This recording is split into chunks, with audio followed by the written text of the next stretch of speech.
جو برائلر مرغی ہوتی ہے اس کی خوراک کے بارے میں تشویش ہے بہت سے لوگوں کو کہ اس میں ناپاک اجزاء شامل کر کے خوراک تیار کی جاتی ہے تاکہ وہ چوزہ تیزی کے ساتھ بڑھے، اور ان کے کہنے کے مطابق اسی وجہ سے ایک ہفتے میں وہ کافی بڑا ہو جاتا ہے اور انجیکشن وغیرہ بھی کوئی لگاتے ہیں۔ تو ایسی مرغی کا گوشت کھانے کی شرعی حیثیت کیا ہے؟ دیکھیں، یہاں پر دو جہتیں ہیں اس مسئلے کی۔ ایک تو یہ کہ کیا اگر ناپاک چیز سے گوشت بن جاتا ہے تو گوشت بھی ناپاک ہوتا ہے یا نہیں۔ دوسرا یہ کہ اگر گوشت پاک ہوتا ہے تو بہرحال ناپاک چیز سے وہ بنا ہے تو مضر صحت ہوتا ہے کہ نہیں، اور اس بنا پر اس کو کھانا جائز ہوگا کہ نہیں۔ تو ان دونوں کا جواب یہ ہے کہ اگر کوئی چیز حرام مطلب کوئی جانور ہے اس نے حرام چیز کھائی اور اس سے گوشت بن گیا تو یہ حرام چیز کی کہا جائے گا کہ حقیقت اور ماہیت بدل گئی۔ جب کسی چیز کی حقیقت بدل جائے، ماہیت بدل جائے، حقیقت اور ماہیت سے مراد یہ ہوتا ہے کہ وہ چیز جس پر کسی اور شے کا وجود موقوف ہو۔ جیسے انسان ہے، انسان کے اندر ایک حیوانیت ہوتی ہے۔ حیوان وہ ہوتا ہے کہ جو اپنے متحرک بالارادہ ہوتا ہے، اور وہ حیوان ناطق ہم ہیں کہ ہم اپنی عقل کو استعمال کرتے ہیں، متحرک بالارادہ ہیں، ہمارا جسم نشو و نما پاتا ہے۔ یہ تمام چیزیں حیوانیت اور متحرک بالارادہ ہونا، نشو و نما پانا، یہ ملتی ہیں تو ایک انسان مارز وجود میں آتا ہے۔ تو اس کا مطلب ہے کہ یہ تمام چیزیں انسان کی حقیقت میں شامل ہوں گی۔ اسی طریقے سے اب یہ جو مختلف حرام چیزیں تھیں یہ ایک الگ حقیقت رکھتی تھیں، اور جب ان سے گوشت بن گیا تو گوشت چونکہ اس کی حقیقت اور ماہیت یہ نہیں ہے، ان پر یہ موقوف نہیں ہے۔ گوشت تو بہت سی چیزوں سے بنتا ہے، وہ پروٹین سے بنتا ہے اور دوسری چیزوں سے بنتا ہے، تو بہرحال جب حقیقت بدل جاتی ہے، شے کی ماہیت بدل جاتی ہے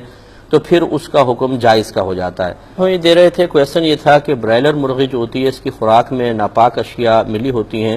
تو اس کے گوشت کا کھانے کا حکم کیا ہے؟ تو ہم نے آپ کو جواب دیا کہ وہ خوراک جب جسم میں جاتی ہے ایک مخصوص پروسیس سے گزرتی ہے تو اس سے گوشت تیار ہوتا ہے، اور گوشت کی حقیقت اور ماہیت کچھ اور ہوتی ہے، اس ناپاک چیز کی کچھ اور ہوتی ہے۔ اور قاعدہ شرعیہ یہ ہے کہ جب چیز اپنی حقیقت سے نکل جاتی ہے، کسی اور کوئی اور شکل میں بدل کر اس کی کوئی اور حقیقت ہو جاتی ہے تو پھر سابقہ حکم باقی نہیں رہتا ہے۔ لہذا اگر پہلے مثال کے طور پہ غذا ناپاک بھی تھی لیکن جب اس سے گوشت تیار ہوگا تو گوشت کی اپنی ایک حقیقت ہوتی ہے، ماہیت ہوتی ہے، تو وہ گوشت بہرحال پاک کہلائے گا اور اس کو کھانا بھی شرعاً جائز ہوگا۔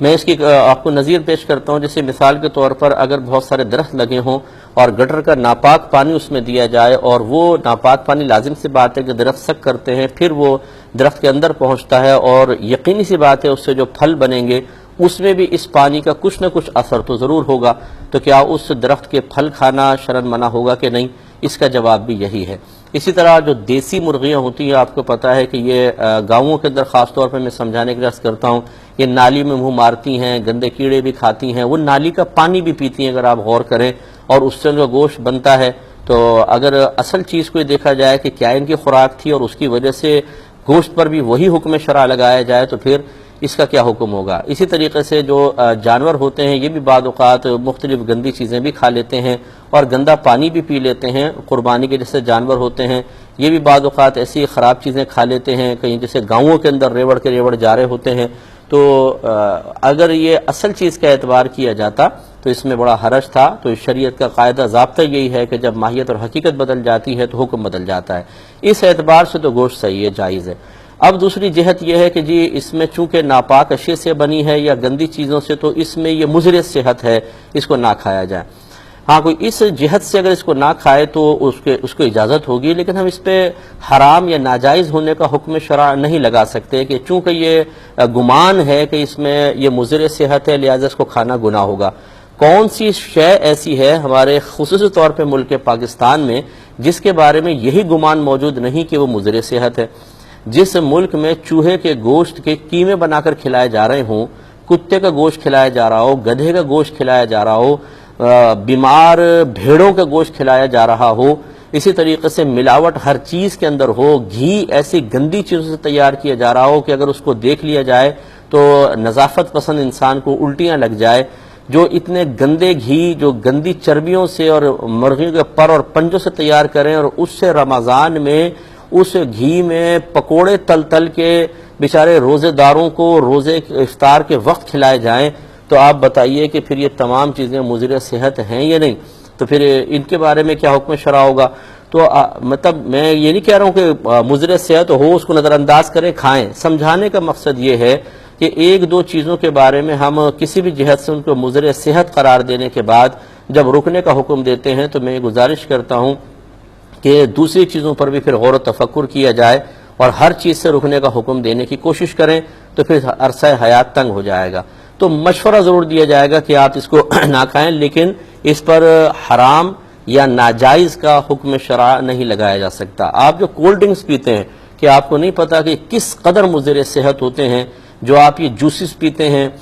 جو مطلب پیکٹس وغیرہ کے اندر آتے ہیں، میں کسی کا نام نہیں لے رہا ہوں لیکن سمجھا رہا ہوں، یہ ذرا ڈاکٹر سے معلوم کر لیں کہ کس قدر مضر صحت ہوتے ہیں۔ یہ جو کیچپ وغیرہ ہمارے اکثر بن کر آ رہے ہیں، یہ آپ دیکھتے نہیں ہیں کہ ٹی وی پر کس قدر گندی چیزوں سے تیار کیے جاتے ہیں کہ اس میں بعض اوقات تو ٹماٹر نام کو نہیں ہوتا۔ اس طرح آپ جوس پیتے ہیں جی یہ کنو کا جوس ہے اور کنو کا وجود ہی نہیں ہے، آم کا جوس ہے اور آم کا وجود ہی نہیں ہے بیچارہ۔ تو اس لیے کہنے کا مطلب یہ ہے کہ بہت سی چیزیں ایسی ہوتی ہیں کہ جس کے بارے میں ہمیں گمان ہوتا ہے کہ مضر صحت ہیں، لیکن اس پر حرام یا ناجائز کا حکم اس لیے نہیں دیتے ہیں کہ عرف میں بہت زیادہ معروف ہوتی ہیں، اور یہ میں نے اکثر یہ دیکھا ہے۔ میں یہ نہیں کہہ رہا ہوں کہ آپ یہ چیزیں ضرور کھائیں، احتیاط کریں، بہت اچھی بات ہے، لیکن اکثر ایسی ہوتا ہے کہ اللہ تعالیٰ نے جسم کی ایک ایسی طبیعت، ایک ایسی کیفیت، ایک ایسی حالت بنائی ہے کہ جب ہم کوئی خراب چیز کھاتے ہیں تو جسم اسی کا عادی ہو جاتا ہے اور اسی کے مطابق قوت مدافعت پیدا ہوتی ہے۔ بعض کمزور ہوتے ہیں، اس پر وہ چیزیں غالب آ جاتی ہیں، اور بعض اپنی وہی طبعی عمر پوری کر رہے ہوتے ہیں،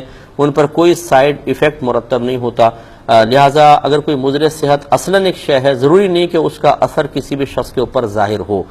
جو اب مجھے ایک لطیفہ کسی نے بھیجا، بڑی مطلب حیرت انگیز ہی، مجھے ہنسی آئی اس کے اوپر کہ ہم لوگ ہر چیز کھاتے ہیں، پان کھا رہے ہیں، نسوار کھا رہے ہیں، گٹکے کھا رہے ہیں، سگریٹ پی رہے ہیں اور بہت ساری گندی اشیاء کھاتے ہیں جو مطلب ہمارے جسم کے اندر تباہیاں مچاتی ہیں، کوئی فکر نہیں کرتے۔ لیکن جب ڈاکٹر ہمیں کوئی ایلوپیتھی کی خاص طور پہ دوا دیتا ہے تو ہم پوچھتے ہیں کہ حضور اس کو کوئی سائیڈ ایفیکٹ تو نہیں ہوگا؟ تو یہ بڑی حیرت انگیز بات ہے کہ ہر چیز ہم گندی چیز کھا رہے ہیں اور مطلب چل رہے ہیں، بس گزارا ہو رہا ہے۔ یعنی جو ہمارے ملک میں پانی پینے کو مل رہا ہے، مطلب کوئی برا نہ مانے، محسوس نہ کرے، جو اس شعبے سے وابستہ لوگ ہیں، وہ کس قدر گندا پانی ہے کہ کچھ انتہا نہیں، انتہائی مضر صحت۔ اگر مطلب یہ میں نے عرض کیا کہ ہم ان چیزوں کی طرف چلے جائیں تو اب وہ پانی پینا کیا حرام ہوگا کہ نہیں ہوگا بتائیں، جس کے بارے میں اس کو جب لیبارٹری میں ٹیسٹ کرتے ہیں تو واضح طور پہ آتا ہے کہ انتہائی مضر صحت ہے، اندر تباہی مچا رہا ہے جسم کے، مجبور ہیں۔ سبزیاں جو آ رہی ہیں کیا اس میں کیمیکل والی کھاد نہیں ملی ہوئی، اس میں کیا کیمیکل نہیں ہوتا ہے؟ یعنی اب اس چیزوں کی طرف چلے جائیں تو عرصہ حیات تنگ ہوگا۔ اس لیے جو چیز بہت زیادہ مضر صحت اور ڈاکٹر منع کریں اور واقعی اس کے اثرات آپ پر ظاہر ہونے لگے، اس سے بچنا تو ہم پر واجب ہے، ورنہ مجبوراً بہت ساری چیزوں کو استعمال کرنے کی اجازت دی جائے گی۔